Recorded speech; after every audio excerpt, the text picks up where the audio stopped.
다음에 따로 합시다. 예. 다음에 따로 하고 다음에 지금 제가 많은 이 분들이 사건만 따로 오늘 뭐 한번. 송영길 대표 석방도 해가지고 아까 예, 기자회견 예, 하던데요. 예. 그 말씀 노임묘사 잘 아실 텐데 좀 소식 좀 전해주시죠. 네, 오늘 역전의 용사들 이 소식으로 시작하겠습니다. 구속 상태에서 그동안 재판받았던 송영길 대표, 소나무당의 대표였기도 했죠. 지금은 이제 비대위 체제이기 때문에 손혜원 의원이 비대위원장이긴 합니다만 어쨌든 법원의 보석 허가로 풀려났습니다. 사실 왜 우리는 오늘 풀려날 걸 알았는데 왜냐하면 어제 이정근 사무부총장이 민주당에 그 사람이 어제 증인 신문을 했거든요. 그래서 판사님이랑 검사님이 이 사람이 송영길 대표의 유죄를 인정해줄 만한, 입증해줄 만한 중요한 증인이라고 주장을 했고, 그래서 그 중요한 증인을 밖에 나가가지고 송영길 대표가 어떤 식으로든 영향력을 행사해서 입을 막으면 안 된다. 뭐 요게 이제 보석을 그동안 안 해줬던 사건이었거든요. 그렇기 때문에 어제 증인 신문이 맞춰진 이 상황에서 그러면은 더 이상 그런 명분은 없을 것이니 오늘 법원이 보석을 해줄 것이다라고 생각했고 정말로 법원이 보석했습니다. 그래서 3천만 원의 보증금을 냈고. 그리고 관계자들 만나면 안 된다라고 하는 조건을 부과를 해서 오늘 불구속 상태로 결국은 풀려나게 됐습니다. 자, 이거 어떻게 보십니까, 우리 전 평론가님? 뭐 당연한 이야기고요. 진작 나와서 이제 외부에서 활동해야 되는데 총선전에 나왔으면 소나무당이 상당히 이제 선전을 했을 것이고 저는 이제 그 과정에서 억울함이 있다, 재판부가 잘 받아들이지 않았다라는 것을 일단 자체하고 지금부터 송영길 대표가 어떤 역할을 할 것이냐 매우 그렇죠. 궁금하고요. 그렇죠. 오늘 오후에 나와서 그 현장에서 기자회견을 하고 스픽스도 오늘 라이브 중계를 했거든요. 김성두 평론가가 현장에서 그 팩트 TV하고 몇 군데서 네. 했는데 그 송영길 대표가 했던 이야기가 보도로 한 줄도 안 나오고 있습니다. 야, 그래서 내가 큰일 났다. 또 송 대표가 나와서 외치는 거를 딱 이제 뜨는 생각이 있는 거예요. 마음에 안 들면 아무도 집단적으로 써주질 않아요. 물론 지금 기사 작성을 하고 있을 수도 있고 통상적으로는 저렇게 해서 석방하면 실시간으로 속보가 나오잖아요. 워딩에 대해서. 네. 저희가 반드시 윤석열 정권 심판해야 하고 본인이 검찰 정권을 끝장내지 못하면 이런 억울한 사람이 엄청나게 나올 것이다라는 이제 이런 얘기를 아무도 써주지 않습니다. 이게 지금 엄연한 현실이라고요. 그래서 제가 오늘 송 대표 쪽에 연락을 했습니다. 네. 만약에 인터뷰를 하면 스픽스하고 가장 먼저 좀 하자. 제가 좀 미안한 이야기죠. 왜냐하면 지금 뭐 그 160일 동안 그 정말 억울하게 네네. 옥살이하고 있던 분이 나왔는데 연락을 해가지고 인터뷰를 하자고 요청을 한 것은 그래도 누군가는 송 대표 얘기를 듣고 싶을 텐데 지금 아무도 해주는 사람이 없다. 이런 말씀까지 좀 드리겠습니다. 네. 머리가 김정대 의원님. 허옇게 그냥 생 건지 염색이 안 된 건지 모르겠는데 되게 말랐어요. 근데 이 오늘 보석을 얻어가면서 관련자 접촉은 하지 말라 그랬단 말이에요. 그런데 이렇게 해줄 것 같았으면은 총선 때 그 보석을 안 해준 이유가 관련자 접촉을 할 수 있다였거든요. 선거 유세장에 올 거 아니냐. 네네. 그러면 접촉을 할 거다. 그러면 그때는 접촉하니까 안 된다 그러고 네. 이번에는 그냥 접촉하지 마 이 정도로 풀어주고 올 것 같으면 이게 일관성이 어디서 우리가 이거를 읽어야 되느냐 하는 거예요. 사실은 그때 저 다른 거 아무것도 안 하고 방송 토론이라도 좀 하자. 네. 사진이라도 좀 찍자. 아 이것도 보석을 안 해준 재판부가 이번에는 저기 그냥 순순히 풀어줘요. 그러니까 이런 부분에서 아무래도 정치적 영향을 받는 게 아니냐. 다시 말하면 그때 광주에 가서 사자후를 통했으면 아무래도 검찰 심판 또 저기 그 민주당 공천에도 영향을 줬을 겁니다. 왜냐하면 이번에 광주 서구울 같은 경우가 예. 부장검사 출신이 민주당 공천을 받아가지고 사실 그거 별로 유세장에도 못 나갔어요. 또 말썽이 많아가지고 이러다 보면은 거기서 검찰 정권 타도 외치는 이런 송 후보가 그 지역구에서 연설을 한다든가. 네. 이랬으면은 참으로 저기 뭐랄까 오히려 좀 광주 민심이 선명하게 드러났을 건데 네. 결국은 저기 선거운동 한번 못 해보고 선거를 치렀단 말이에요. 그래도 17점 몇 프로, 예. 17%를 넘게 얻었단 말이죠. 그래서 이런 부분에서는 참 사법부가 어떤 뒤늦은 이런 판단이 대단히 아쉽고 좀 소신 있게 좀 하시라. 그런 말씀 좀 드리고 싶습니다. 그러니까 뒤늦은 판단이었는지 아니면 일부러 그랬는지 사실 우리가 알 길은 없습니다만 당시에 보석 안 내주고 우리 그때 한 4,000명 정도 되는 시민들이 다 탄원서 쓰고 또 신부님들도 다 가서 이 풀어주시라고 그렇게 우리가 정말 다 만약에 이분이 관계자 접촉하거나 증거인멸 의료를 정말로 보여주면 내가 대신 감옥 들어가겠다 이런 얘기까지 사실은 하면서 읍소를 했었었는데 결국 안 해줬었거든요. 네. 그래서 우리 입장에서는 좀 억울하다고 생각했었는데 가장 큰 문제가 이제 반인권적 수사의 상징적인 사건 중에 하나인 거고 또 하나는 이제 여기 옆에 계시는 만약에 송영길 대표가 그때 나왔다면 네. 그래서 호남 지역에서 바람이 불었다면 비례대표와 관련해서 일본이셨잖아요. 네. 상황이 바뀔 수 있죠. 여기 못 나오실 수도 있는 거죠. 네. 오늘인가 오늘 개원해가지고 나가실 수 네. 있었을 상황인데, 그러니까 언제부터 우리 사회가 검찰이 중심이 되면서 불구속 수사의 원칙이라는 부분이 다 사라져 버렸어요. 네. 그냥 무조건 구속하고 있고 180이 기준인데 지금 며칠을 안 남기고 지금 내보낸 거죠. 따지고 보면 그냥 생생낸 거죠. 그러니까 정치적으로 법원의 보신주의, 그다음에 눈치 보기, 그다음에 선거에 어떤 형태로든지 영향을 미치게 되면 자기들이 피해를 볼 거라고 하는 이런 의식들이 많기 때문에 어떤 아직까지 아무런 어떤 유무죄가 확정되지 않은 헌법이 보장하고 있는 사람에 대해서 인신을 부족하고 그 사람을 범죄화시키는 일에 복무하는 거잖아요. 네네. 법원이라는 데가. 그래서 이번 사건을 기화로 해서 인권 수사가 무엇이고 인권 재판이 무엇인지에 대해서 좀 다시 한번 판단할 필요가 있을 것 같고요. 거꾸로 돼 있잖아요. 불구속이 원칙인 거고. 네. 아, 이분이 어디로 도주를 하고 어디로 증거 인멸을 하겠습니까? 근데 그냥 집어넣어가지고 정치적인 발언을 아예 못하게 해버린 상황이기 때문에 이 부분들은 법원이 매우 정치화돼 있고 누군가를 위해서 자기의 권한들을 협조적으로 행사하는 거기 때문에 매우 안 좋은 사례 중에 하나였다는 생각이 들고요. 나오셨으니까 좀 말씀하신 것처럼 스픽스에 나오셔가지고 본인께서 느끼시는 부분들을 좀 국민들에게 빨리빨리 알리시는 게 되게 중요하다는 생각이 들어요. 송영길 대표는 원래 프랑스인가요? 프랑스. 네, 프랑스가 계시다가 그 당대표 때 이제 의원들에게 돈 봉투를 뿌렸다라고 하는 혐의를 받아가지고 그 당시에 본인이 자진 귀국했습니다. 나 그런 적 없다 이렇게 얘기를 하면서 그렇기 때문에 사실 도주라고 하는 건 상식적이지가 않았었고 당시 영장이 발부된 것도 상당히 이상하다라고 생각했었는데 영장이 발부된 이유 중에 하나는 사실은 그 돈 봉투 때문에 돈 봉투 살포했다는 이정근 사무부총장의 말 때문이었는데 실질적으로 구속이 되게 만든 거는 돈 봉투가 아니라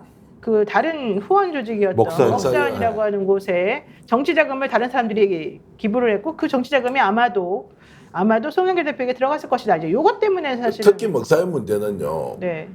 이게 지금 사단법인을 만들어 놓고 정치인들이 이사장은 아니라도 고문을 하거나 다 활동을 하고 있단 말이에요. 그러면 네. 거기에 선의로 기부하는 사람들 그렇죠. 다 정치자금법으로 엮으면 대한민국 국회의원들 중에 성한 사람 별로 없을 건데요. 네. 국민의힘 의원들도 엄청나게 많고요. 그게 어느 정도 좀 관용되는 그런 문화가 있었죠. 네. 본인이 하고 싶은 정치적 지향에 맞는 사람들을 회원으로 모아놓고 거기 활동하면서 그래서 송영길과 함께하는 무엇 수없이 많은 정치인들이 지금도 그걸 하고 있는데 이것이 정치자금이다라고 하면서 선택적으로 송영길만 찍었단 말이에요. 네. 말씀하셨듯이 그 전에 구속시킨 사유가 뭡니까?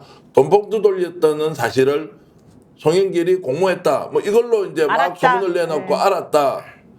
그런데 그것은 아예 빠져버리고 그냥 먹사의 문제, 먹고 사는 문제 연구소 여기에 대한 기부금만 가지고 정말로 한도 끝도 없이 들었다는 겁니다. 여수에 있는 한 사업가는 사업을 아예 그냥 그렇죠. 주변 사람 접을 탈탈 털고 정도로. 막 아니 난리가 주변 아니었죠. 사람을 탈탈 털고 후원금 몇 푼 낸 사람을 다 잡아가서 조사시키고 뭐 혹시 다른 거 한 거 있나 없나 오늘 내가 사실 누구한테 얘기 하나 들으니까 이분도 지금 뭐 경찰에서 수사를 하는데 전혀 혐의 없는 거 가지고요 막 불러 제낀대요 지금. 그러니까 이게 뭐냐? 야 이게 신호다. 야 너희들 다 조심해. 이제 이런 것들을 은연중에 암시하면서 묶어놓는 효과는 확실히 있는데 야 이걸 법치라는 이름으로 하고 있고 지금도 엉터리고 오늘 이정근 또 재판에서 어제 얘기했던 거 들으셨죠? 네, 들었습니다. 송영길이가 돈봉투 돌린 거 알고 있다고 비슷하게 이 사람은 왜 또 하겠어요? 이 사람은 무슨 거래 하겠어요? 형량거래. 형량 거래를 하든 형량거래. 뭐 어쨌든 이렇게 하고 있는데 증거는 없어 주장만 있어 이렇게 해서 더 쉬우게 하는 이 방식으로는 대한민국 누구라도 다 잡혀가서 감옥살이 해야 되죠. 그러니까 지난번 재판 때는 그 전 비서실장이 나와가지고 뭐 이렇게 돈봉투 관련된 뭐 그런 얘기가 오거나 후원금 같은 게 오더라도 대표한테는 보고가 되지 않는다 이런 증언을 했었거든요. 근데 이정근 씨는 어제 재판에 나와가지고 당연히 보고했다. 이제 완전히 상반되는 그런 주장을 했던 거예요. 그래서 그걸 또 변호사들이 나중에 반대 신문을 하면서 구체적으로 그러면 내용을 알려달라 뭐 이렇게 말하니까 좀 얼버무리고 자 기억이 안 난다 뭐 이런 얘기까지 하면서 좀 약간 좀 애매한 태도를 취해가지고 사람들이 조금 비난은 하기도 하고 그랬었거든요. 근데 이럴 수는 없어요. 예를 들어서 그런 사단법인이 이제 후원이라는 게 정말 100% 순수하게 후원하는 게 어디 있어요? 사회복지 공동모금회 할 때 우리가 모두 순수하게 이렇게 합니까? 네. 좀 내야 됩니다. 국가에서 나서서 어려운 사람 도웁시다 이렇게 하잖아요. 네네네. 그러면 우리가 준조세라고 표현도 하지만 어쨌든 100% 자발성이 아닌데 그렇지 않은 많은 지금 사단법인들이 있단 말이에요. 네. 정치인들이 관여하고 있는 그거 다 수사해야 되는 거 아니에요? 그러니까요. 그것도 이제 검찰 마음입니까? 그러니까 지금 선택적으로 수사하고 선택적으로 기소한다는 게 저는 가장 큰 문제인 것 같고 그게 이제 정권하고 또 연결돼가지고 그들이 원하는 방향으로 또 간다는 것도 문제인 것 같은데 또 어저께 재밌었던 거 혹은 좀 우리가 눈여겨봐야 될 것 중에 하나는 이겁니다. 이정근 전 민주당 사무부총장이 송영길 대표가 이 사건으로 구속되기 전후로 자신을 회유하려고 사람을 보냈다. 이 얘기를 했습니다. 그러니까 사람들이 그 사람이 누구냐? 이렇게 말했어요. 정철승 변호사다. 정철승 변호사는 소나무당 사람이다. 정철승 변호사는 비례 4번으로 나왔던 사람이거든요. 근데 솔직히 말하면 그 정철승 변호사는 소나무당 하기 전에 원래 이정근 부총장의 변호사였어요. 그러니까 자기가 선임한 자기 변호사가 자기를 회유하려고 왔다 이러면서 이제 그 송영길 대표에 대해서 약간 음해성 내지는 그동안에 주장되어 왔던 것하고 다른 얘기를 이제 했는데 그러니까 정철승 변호사가 완전히 열받은 거예요. 내가 언제 그랬냐. 정말 진실 게임 다시 나옵니다. 진실 게임. 아니 그러니까 이정근 이 사람도 참 이해가 안 되는 게 그냥 자기가 그렇게 했으면 자기 감옥 살고 말지 그 자기 형량 줄이겠다고 있는 거 없는 거 다 가져와서 막 폭로하듯이 있잖아요. 막 자극적으로 이렇게 떠드는 거 있지 않습니까? 그게 맞는지 아닌지 나는 잘 모르겠지만 어쨌든 이런 태도도 매우 안 좋다. 아니 자기가 그러면 깨끗하게 살든지 자기는 정말로 얼마나 많은 데서 이렇게 막 그 헛된 행동을 많이 했습니까? 네. 그러니까 지금 이정근 이 사람 때문에 지금 계속 제기되는 게 이제 희한한 플리바게닝이 벌어지고 있다라는 의혹들이 꽤 있는 거잖아요. 근데 그렇죠. 이 윤석열 정부와의 검찰들은 수사팀이 바뀌면 회유가 시작된다라고 하는 정황들이 다 드러났었잖아요. 네. 이재명 당대표 수사 과정에서도 마찬가지고 수사팀이 바뀌면서 저희 굉장히 예를 들면 주변을 탈탈 털기 시작하고 죄 형량들을 높인다라고 압박을 가하면서 실제적으로 플리바게닝을 해서 완전히 진술이 180도 바뀌 네. 이화영 씨 같은 경우도 마찬가지로 동일한 일이 벌어지고 있는 것이고 저는 그렇다면 이정근 씨 같은 경우도 마찬가지로 그런 정황들이 많이 보이는데 말하고 있는 진술 내용들이 바뀌는 내용들을 보면 어떤 형태로든지 본인의 형량을 낮추기 위해서 검찰이 요구하고 있는 방향으로 자기의 진술들을 바꾼다라고 하는 측면들이 있고 아까 말씀하신 것처럼 자기가 믿을 만한 사람이라고 변호사를 했다 그 변호사가 자기한테 와서 회유를 했다는 얘기를 한다라고 하는 게 앞뒤가 안 맞는 건데 그걸 또 재판 과정에서 본인이 또 네. 진술을 하는 거잖아요. 전 이건 어떤 형태로든지 뭐 이걸 밝혀낼 수 있는 상황은 당장은 아니겠습니다만 내부에서 충분히 어떤 형태로든지 아주 사악한 플리바게닝이 진행됐다라고 하는 추정을 하기에 쉬운 이런 내용들이 지금 다 계속 나오고 있다고 생각이 들어요. 이정근 씨는 2019년부터 2022년까지 공무원이나 공공기관 임원 등에게 청탁을 해서 정부 지원금을 배정해주고 뭐 코로나 기간이었기 때문에 마스크 사업 같은 거를 하게 해주겠다 이러면서 사업가 박모 씨로부터 10억 원 상당의 양도성 예금 증서를 받았다는 혐의로 이제 재판을 받았었고요. 그 이외에도 뭐 3억 3천만 원을 국회의원 선거비용 명목으로 받았다 이런 정치자금법 위반도 있었습니다. 여기에 대해서 징역 4년 몇 개월이죠? 4년 2개월이 확정이 됐는데 검찰이 이정근 씨는 갑자기 약간 조금 진술이 달라지는 타이밍이 있었었는데 그 타임 이후로 이정근 씨가 엄청나게 검찰에 협조적이었고 검찰의 구형이 너무 낮아서 당시 재판부가 오히려 검찰 구형보다 더 높게 선고했다. 이제 이런 것까지 사실 그 당시 문제가 됐었었죠. 그래서 이번에 검찰 증인으로 나와서 실질적으로 송영길 대표에게 불리한 증언을 할 것으로는 다 충분히 예상이 됐었던 겁니다. 근데 이런 것들을 보면 좀 슬프지 않습니까? 너무 슬프죠. 재판이라고 하는 게 항상 이렇게 정권에 따라 움직일 수도 있다. 특히 검찰의 수사가 또 관계자들의 증언이 표정이 안 좋습니다. 우리 전 대표님. 많이 안 좋죠. 제가 이런 거 보면은 누구라도 등에 칼을 찌를 때 이것이 형평의 원리에 의해서 균형감 있게 사실관계를 파악하는 것이 아니라 정치적 목적에 의해서 악용이 되기도 하고 특정인을 죽이고 살리는데 도구로 쓰인다는 거 네. 이렇게 보지 않습니까?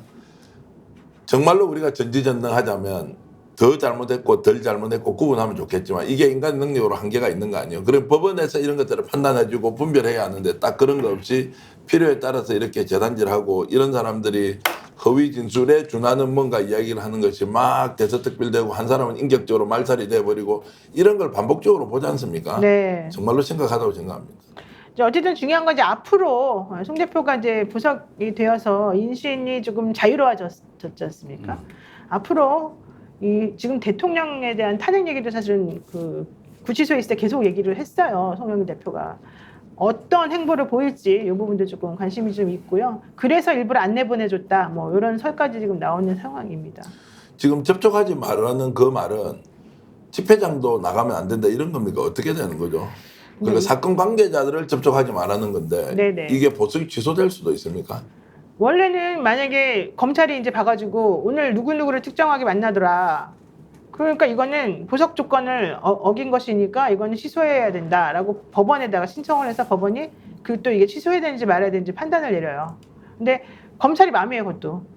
이 보석 옛날에 우리 그 최은수 씨 같은 경우도 보석 조건 어겼다고 자기 집에 있으라 그랬는데 막 여기 가고 저기 가고 막 그랬을 때 보석 조건 어겼다고 했는데도 불구하고 검찰이 그러니까 사건 내버려뒀잖아요. 관계자들을 만나지 말라고 하는데 집회장에 나오는 것은 사건 관계자 아니죠. 집회장에 나갔다고 해서 그 근데 사건 안될 가능성이 관계자라고 높은 할 게요. 수는 없죠. 선거 때도 마찬가지 유세 현장 같은 데 나가서 어떤 형태로든지 증거 이런 게 할 수 있다는 얘기를 했었기 때문에 집회장도 자기가 마음 먹고 얘기하면 가지 말라고 얘기할 수 있죠. 너 가면은 가서 누군가 의도적으로 만나는 거 아니야? 근데 검사 그렇게 얘기할 마음이라니까 수 있지. 그게 다.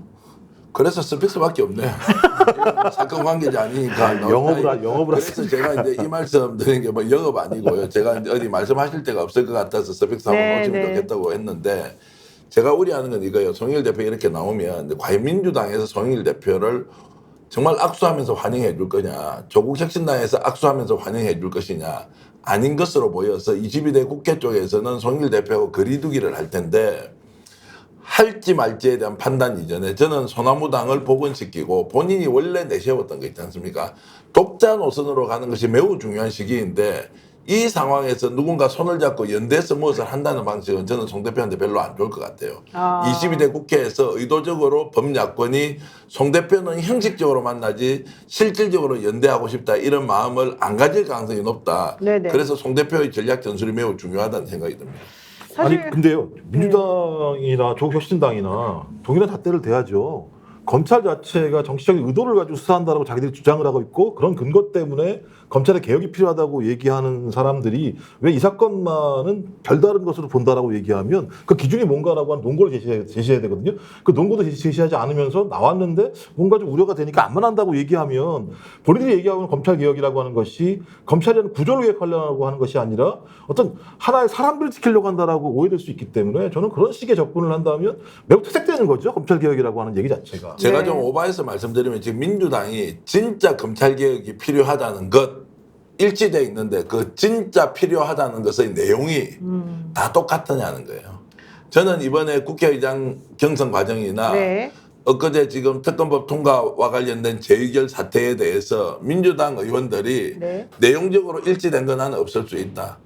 겁나고 무섭고 괜히 두려워서 혹시 캐비넷 걱정도 되기도 하고 해서 행동 반경이 좋게 얘기하면 스펙트럼이 아주 넓은 거예요. 나쁘게 얘기하면 그냥 좌충우돌하고 있는 거예요. 네. 이런 상황에서 송 대표하고 손을 당연히 잡아야 되는데 무슨 핑계 대면서 자기 살려고 할 사람이 많이 나올 거다. 그리고 89명, 89명에 대해서 비판도 있고 뭐 그 사람이 그렇게 권리를 가지고 있다고 하지만 저는 늘 의심하면서 당원 중심의 정당이 어떻게 가야 되는지, 당원과 민심 중심으로 민주당이 흘러가는지 아닌지, 거기에 송 대표가 맞는 사람인지 아닌지를 가지고 판단해야 되지, 기존에 가지고 있는 예단과 편견과 자신의 생각으로 사람 재단하는 그 버릇 민주당이 못 버리면 나는 국민들 지지 못 받는다고 생각합니다.